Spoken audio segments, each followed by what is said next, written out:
Hey, I'm getting ready to read Chapter 6, The Monster Catcher. The boat's name is The Monster Catcher. It has lots of scratches and dents. Bart promises that all the holes have been patched.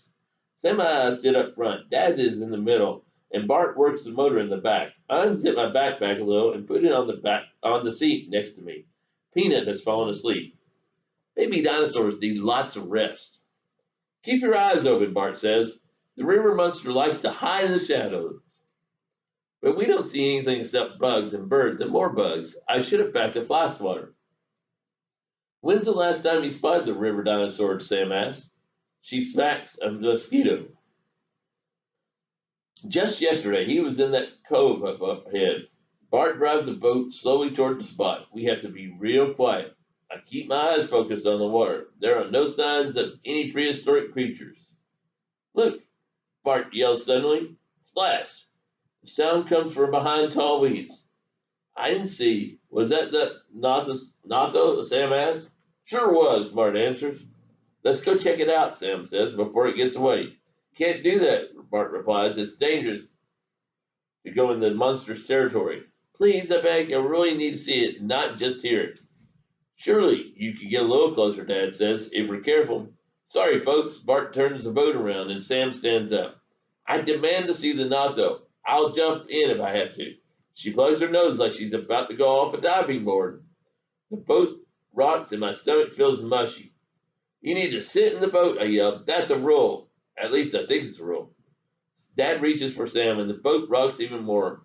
All the moving and yelling wakes up Peanut. He pokes his head out of the backpack. I push him back in. Don't make me jump, Sam warns. If you get in the river, the monster might eat you, Bart says. The Nodzosaurus is a fish eater, I say, taking my eyes off of Peanut for a second. It wouldn't eat a human girl. Probably. Peanut leaps from the backpack. He lands on Sam's seat. Whoa, what in the world is that? Now Bart is standing up too.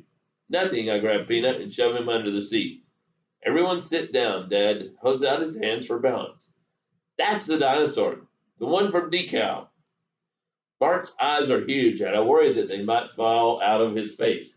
It's our ugly cat, Sam says. Meow, I say, covering my mouth with my hand. Bart shakes his head, and then he points a finger in Dad's face. Wait a second. I remember now. You lived at the dinosaur center. No, I shouted, you're confused. My dad grew up on a cactus ranch. Bart gives me an angry look.